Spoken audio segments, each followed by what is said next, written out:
Clara Whitmore stood behind the counter of her father's store with the morning light falling gray through the front window, and she had learned a long time ago that a man announced himself before he ever opened his mouth. Farmers walked in tired, their boots dragging the dust of 100 acres behind them. Ranch hands came in loud, spurs ringing against the plank floor like they wanted the whole street to know they'd arrived. But Caleb Doyle walked in like the world had been waiting on him, like the bell over the door existed only to announce his importance, and Clara felt her spine go tight before he'd said a single word. He hooked his thumbs into his belt, grinning the way men grin when they've already decided the fight is theirs to win, and he called her Willow Creek's own spinster, 27 and still keeping shop for a daddy who couldn't balance his own books. Two women by the fabric bolts covered their mouths, laughing behind gloved fingers, and Clara had known that laughter since she was 15 years old and taller than every boy in the schoolhouse. She had heard it when she turned down the Miller boy. She had heard it when the Sunday social came and went without a single man walking her home.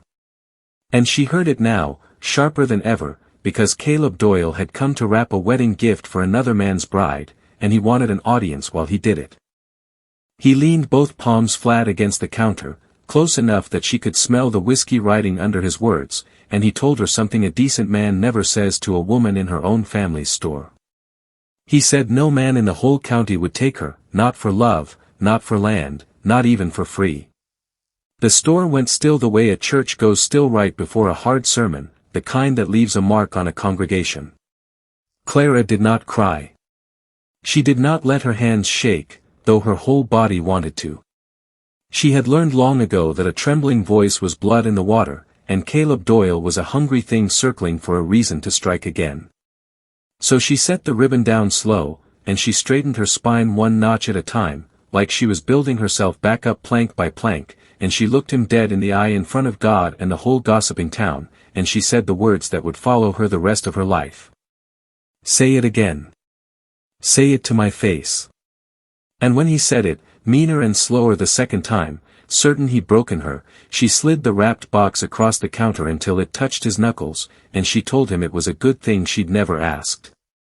Nobody in that store knew it yet, not Clara, not Caleb, not the women hiding their smiles behind gloves, but the sound of that sentence was still hanging in the air when the door creaked open behind him, and a shadow the size of a mountain stepped into the frame, carrying dust on his boots and a silence that changed the whole shape of the room. The man who filled that doorway did not so much walk into Whitmore's general store as claim it, and every soul inside felt the difference in the air before they even turned to look. Mrs. Apprentice stopped laughing mid-breath. Her sister made a small startled sound, the sound a woman makes when the most powerful man in the territory has wandered into a room she happens to be standing in, uninvited and unannounced. Nathaniel Carter was known to every soul in Willow Creek and spoken to by almost none of them. He owned Carter Ridge, 40,000 acres of the finest grazing land in Colorado, more cattle than a man could count in a single day, and a house on the hill so grand the schoolchildren invented stories about the rooms inside it that none of them had ever seen. He had buried his wife 3 winters back, and since that day he had not shown his face at a social, a church supper, or a Sunday gathering. He rode into town for business, conducted it without wasted words, and rode out again before the dust behind his horse had time to settle. Mothers with daughters of marrying age had spent 3 years laying gentle traps for him, invitations to suppers, chance meetings arranged to look like accidents, and every single one of those traps had caught nothing but silence. And now, without warning, without a single soul sending for him, he was standing on the plank floor of a supply store, and he was not looking at Caleb Doyle, and he was not looking at the fine ladies gathered by the fabric. He was looking straight at Clara. Caleb spun so fast he nearly dropped the wedding gift in his arms, snatching his hat from his head, stammering out that he hadn't heard him ride up, asking if there was something he could do for him, Mr. Carter, anything at all. Nathaniel did not so much as glance in his direction.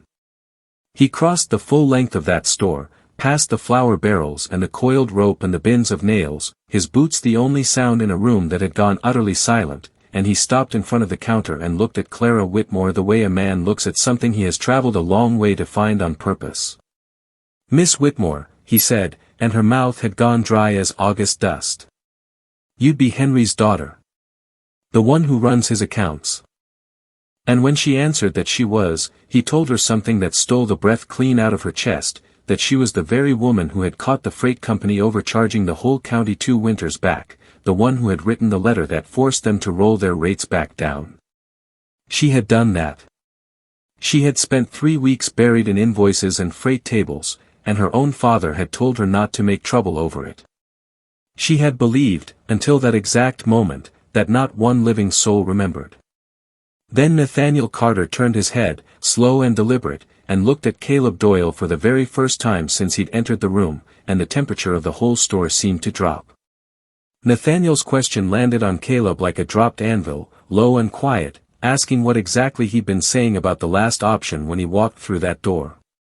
Caleb went the color of curdled milk, stammering that it was just fun, just talk, and Nathaniel let the word fun sit there in the silence until it curdled along with him, then asked if that was how a man spoke to a woman who ran a business better than his own father ran his bank.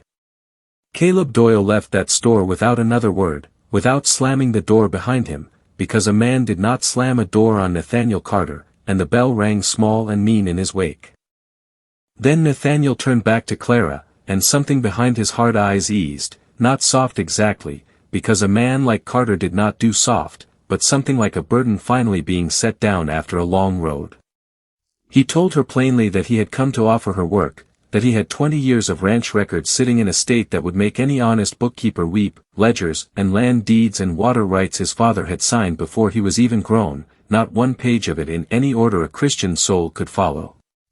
He needed somebody who could look at a mess and see the true shape hidden underneath it, and he had been told that somebody was her. He offered $40 a month, a number so large it made Mrs. Apprentice drop the calico right out of her hands, a fortune no woman behind a supply counter had ever been offered out loud in the open light of day. But Clara did not reach for it. She had learned long ago that when the world hands a woman something shiny, the wise thing is to turn it over first and look at what's hiding underneath, and so instead of thanking him, she asked him plainly why. Why her, when there were bookkeepers in Denver with certificates who would come running for that wage without a single question asked? Nathaniel Carter's mouth moved, not quite into a smile, but into the country a smile is born from, and he told her that she had just done the very thing he was paying for, that she had been handed a fortune and instead of grabbing it, she had looked underneath it and asked the hard question out loud, in front of God and everybody, when the smart and easy thing would have been to stay quiet and take the money. He confessed that he suspected a man he had trusted for years was stealing from him, and that he did not need someone who would flatter him, he needed someone willing to ask him hard questions to his face, something no living soul had done to him in 3 long years. He set a thick cream-colored card on the counter, the Carter Ridge brand pressed deep into its corner, and told her the offer stood only through Monday, that he would not ask twice and would think no less of her if she said no, but that as far as he was concerned, it was her or it was nobody at all. Then he touched the brim of his hat and walked out into the cold morning, leaving Clara standing behind her counter holding a card that had just cracked her whole life wide open, with a father whose hands trembled at the thought of a real doctor, a town already sharpening its whispers about her reputation, and a decision waiting for her at the kitchen table that night that no amount of careful arithmetic could make simple. If Clara's choice, pride, or the people she loves, is one you'd have wrestled with too, don't leave without telling me what you'd have done in her place. Hit subscribe so you're here when we find out what's waiting for her up on that ridge, and drop a comment with your city or town so I can see just how far this story travels tonight.